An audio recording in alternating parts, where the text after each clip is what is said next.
All around the world, marijuana is being decriminalized or even made legal. But is this really a good idea? In the online debate, the harmful sides are often downplayed. So let's look at the three most powerful arguments against legalizing marijuana.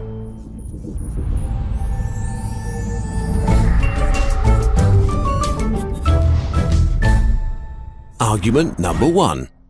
In the last few decades, marijuana has been engineered to become much more potent.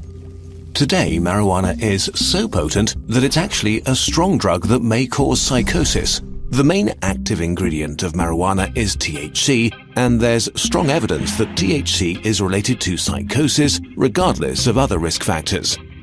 Marijuana also contains a substance called CBD that seems to counteract this effect. It's even being tested as a treatment against psychosis and anxiety. But because it doesn't make you high, growers have gradually decreased the amount of CBD in marijuana over the last few decades while increasing THC levels. Sample testing showed that THC levels have risen from around 4% in the 1990s to nearly 12% in 2014, shifting the ratio of THC to CBD from 1 to 14 in 1995 to about 1 to 80 in 2014. It's unclear how precise those tests were, however. Overall, recent findings suggest that the more marijuana you consume and the stronger it is, the higher your risk of developing psychosis. But how high is the risk of psychosis for the general population? A study from Britain found that while marijuana use has risen significantly between 1996 and 2005, the number of schizophrenia cases, a type of psychosis, remained stable. The risk of marijuana-induced psychosis remains the highest for people who already have a high risk of psychosis to begin with. For them, it seems more likely that marijuana speeds up the development of their condition rather than causing it, as far as we know right now.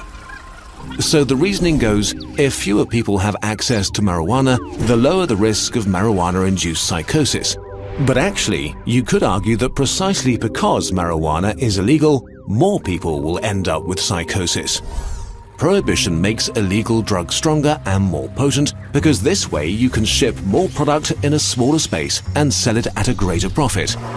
This is what happened during the prohibition of alcohol in the US, where hard liquor became the norm. And the same is happening with marijuana now. Imagine a world where liquor is the only alcohol available. You have the choice of either not drinking at all or getting much drunker than you would like to. This is the situation for many marijuana smokers today. People didn't stop drinking during Prohibition, and the numbers show that laws don't deter people from using marijuana. We can't make marijuana go away, but we can make it safer.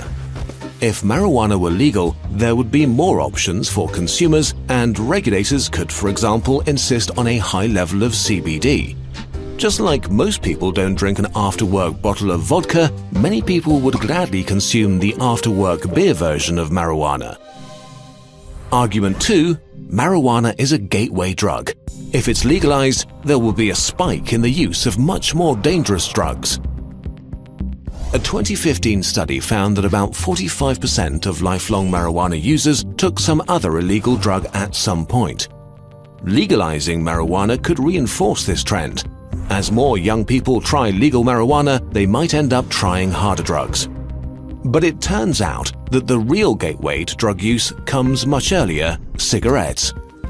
One study showed that teens who started smoking before the age of 15 were 80% more likely to use illegal drugs than those who didn't.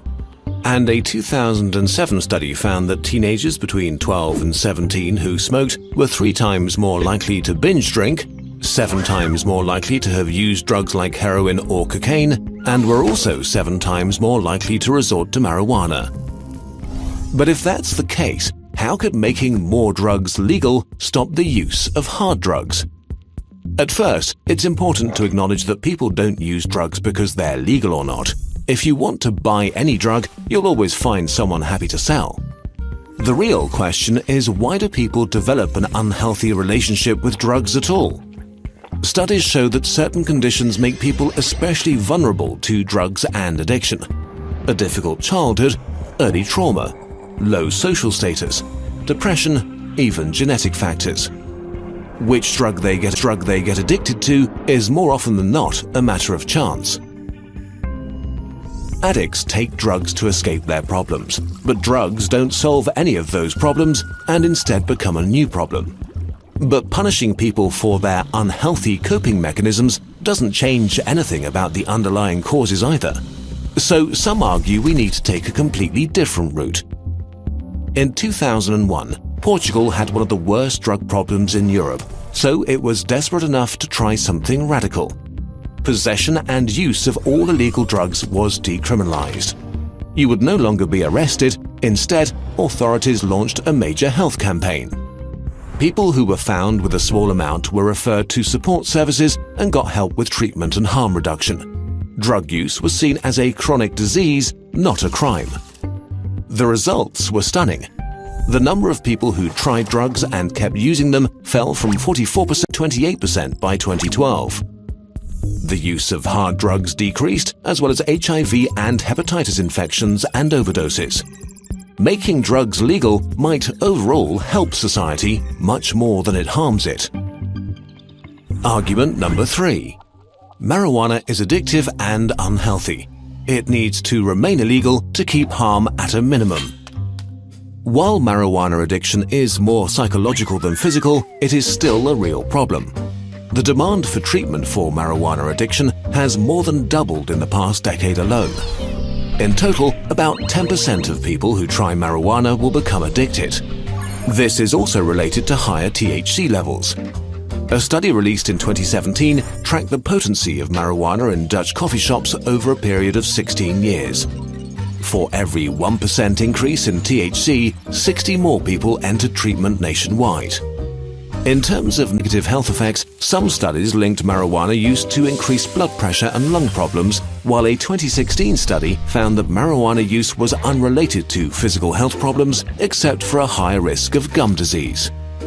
Some studies showed that marijuana use alters teenagers' brains and decreases their intelligence, but when more recent studies took drinking and smoking into account, the results were inconclusive. Overall, research shows that taking any drugs while the brain is still in development is bad for you. But the truth is, we don't know yet how unhealthy marijuana is. We need more funding for research, which is hard to get while marijuana remains illegal. We can put what we know into perspective, though.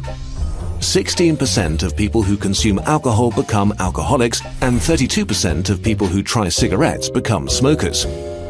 We know for sure alcohol affects your brain, destroys your liver and causes cancer, while tobacco clogs your arteries, destroys your lungs and also causes cancer. 3.3 million people die from alcohol abuse each year, while smoking kills more than 6 million people. Nobody is suggesting tobacco and alcohol are harmless just because they're legal. Also, nobody is seriously proposing to prohibit them, even though they are extremely dangerous. Legality is a way to exercise some control over them, especially when it comes to protecting young people. It's often much harder to buy legal drugs for teenagers than to buy illegal ones. Official sellers can get hefty fines and lose their license if they sell to underage kids. Legality creates incentives here that drug dealers can't exploit. So making marijuana legal doesn't mean endorsing it. It means taking responsibility for the risks it poses. It could also open the floodgates to tons of new research that shows us how harmful it really is and to whom. Conclusion. Marijuana is a drug, and just like any other drug, it has negative consequences for a sizable portion of the people who use it. It is not harmless. The best way to protect society from its negative consequences seems to be legalization and regulation. Thanks to our partnership with Funk, this video has already been available on our German channel for 2 weeks. Check it out and subscribe to practice your German skills. And if you want to support the creation of videos that take months to research and prepare and get a bunch of cool stuff in return, you can do that on patreon.com.